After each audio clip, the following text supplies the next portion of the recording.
ॐ नमो भगवते रुद्राय। ॐ नमस्ते रुद्रमन्यव उतोत इषवे नमः। नमस्ते अस्तु धन्वने बाहुभ्यामुत ते नमः।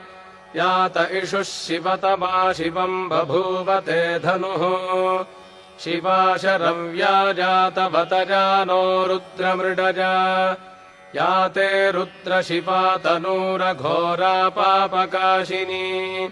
तजानस्तनुभाषन्तमजा गिरिशन्ताभिचाकशीः। यामिषुम् गिरिशन्तहस्ते बिभर्ष्यस्तवे।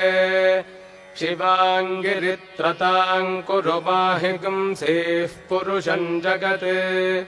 शिवेन वचसा त्वा गिरिशाच्छावदामसि। यथा नः सर्वमिज्जगदजक्ष्मगुम् सुमना असत्।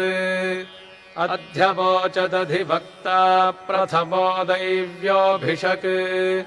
अहीगश्च सर्वान् जम्भयन् सर्वाश्च जातु धान्यः।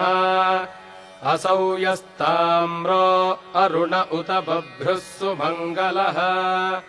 ये चेमागुम् रुद्रा अभितो दिक्षुश्रिताः सहस्रशो वैठागुम् हेड ईमहे।